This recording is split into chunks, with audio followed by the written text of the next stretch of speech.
Buenas tardes. Vamos a comenzar en Nueva York, donde las sesiones y los intercambios en la sede de Naciones Unidas se mantienen muy activas. Este jueves trasciende la reunión que mantiene el Consejo de Seguridad de la ONU, donde se debate el conflicto ucraniano a la luz del nuevo escenario causado por el decreto de movilización parcial del presidente ruso Vladimir Putin y su promesa de utilizar todos los medios disponibles en caso de una amenaza a la integridad territorial de Rusia. En un comunicado de prensa publicado se conoció que el alto representante de la Unión Europea para la Política Exterior y la Seguridad, Josep Borrell, que representa al bloque ante el Consejo de Seguridad en esa sesión, afirmó que las palabras de Putin sobre los medios disponibles eran inaceptables e instó a la comunidad internacional a que reaccionara a esa amenaza. Borrell subrayó que la celebración de referéndums sobre la adhesión a Rusia anunciados el martes en las repúblicas populares de Donetsk y Lugansk, así como en las provincias de Jersón y Zaporizhia, no cambiarán el estatus legal de esos territorios que seguirán siendo reconocidos internacionalmente como parte de Ucrania. Por su parte, el secretario de Relaciones Exteriores de México, Marcelo Ebrard, presentó hoy en el Consejo de Seguridad una propuesta de paz para Ucrania. Esto como parte de la iniciativa de paz presentada por el presidente Andrés Manuel López Obrador. Ebrard se reunirá durante los próximos 2 días con los cancilleres de Ucrania, de Rusia, del Vaticano y la India. Mientras tanto, transcurre el tercer día del segmento de alto nivel de la Asamblea General de la ONU.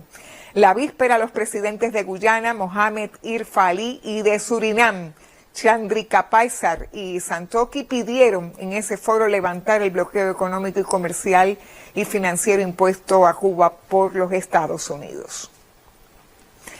Vamos ahora a Europa del Este. 55 militares de Rusia y de las repúblicas populares de Donetsk y Lugansk fueron devueltos por encontrarse ante una amenaza mortal en el cautiverio ucraniano, destacó el Ministerio de Defensa ruso. Por su parte, el presidente ucraniano Volodymyr Zelensky informó esta mañana que junto a los miembros de las Fuerzas Armadas rusas, Ucrania también entregó durante el intercambio al político opositor ucraniano Viktor Medvedchuk, uno de los líderes de la plataforma de oposición por la vida, que ocupaba una importante posición en el Parlamento ucraniano y que fue detenido acusado de traición al Estado y violación de las normas de guerra. Añadió que en total fueron devueltos 215 soldados y otro personal de servicio al territorio ucraniano. Según Zelensky, Kiev consiguió el retorno de 188 combatientes capturados cuando las tropas rusas y de las repúblicas populares del Donbass tomaron el puerto de Mariupol en mayo, entre los cuales se encuentran 108 miembros del batallón nacionalista Azov. Asimismo, afirmó que también fueron intercambiados 10 extranjeros que luchaban a favor de Ucrania. Zelensky añadió que el presidente de Turquía, Recep Tayyip Erdogan, ayudó en el intercambio y aceptó mantener a los comandantes ucranianos liberados bajo su protección personal hasta el final de la guerra. El mes pasado se informó que Rusia y Ucrania habían realizado 27 intercambios de prisioneros y de cuerpos militares muertos. Dichas operaciones se llevaron a cabo con la participación del Comité Internacional de la Cruz Roja. Vamos a América Latina. El presidente de México, Andrés Manuel López Obrador, lamentó hoy la pérdida de 2 personas en la capital por otro terremoto de magnitud 6,9 grados que estremeció en la madrugada nuevamente a Colima, Michoacán y Ciudad de México. Esto ocurrió con poco más de 48 horas del registrado el día 19, que fue, recordemos, de 7,7. El movimiento telúrico se percibió muy fuerte en la Ciudad de México, donde los habitantes salieron de sus casas y edificios al activarse la alerta sísmica. Luego del sismo, el secretario de Seguridad Ciudadana de la capital, Omar García Harfuch, informó que se realizarían sobrevuelos por las alcaldías del país para revisar si hay afectaciones en los vecindarios. Hasta el momento se registran unas 1.695 réplicas, siendo la de esta madrugada la de mayor magnitud, explicó por su parte Laura Velázquez, coordinadora nacional de Protección Civil. En Brasil, A 11 días de las elecciones presidenciales se preparan las urnas electrónicas. En la capital, Brasilia, se actualizan los datos de votantes y candidatos en cada urna, colocando sellos de seguridad en ellas para evitar la manipulación. Entonces, este momento es muy importante para la justicia electoral porque estamos preparando estas urnas para el día de las elecciones y después de la instalación de los datos de los votantes y candidatos, le pondremos un sello a cada una y este sello es firmado por el juez de la zona electoral. Según el último sondeo de Genial Quest, Lula tiene una ventaja de 10 puntos sobre Bolsonaro. Obtendría el 44% de los votos en primera vuelta ante 34% del ultraderechista. En tercer lugar quedaría el laborista Ciro Gómez con solo el 6%.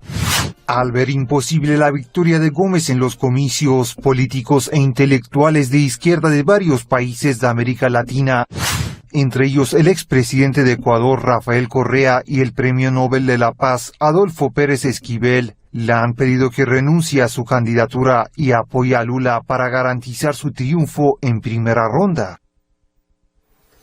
Y vamos a terminar en Estados Unidos. Allí el expresidente Donald Trump vuelve a los titulares de todo el mundo por una demanda de fraude comercial. El líder del Partido Republicano deberá aclarar ante los tribunales preguntas sobre sus negocios en la ciudad de Nueva York. Al mismo tiempo, desde Washington, el Departamento de Justicia da un nuevo paso en la investigación contra el magnate inmobiliario por la retención ilegal de documentos con secretos de Estado. El periodista Javier Ortiz amplía la información. Donald Trump y parte de su familia están acusados de fraude comercial. El expresidente de Estados Unidos y 3 de sus hijos adultos deben responder ante los tribunales una demanda presentada por la Fiscalía General de Nueva York.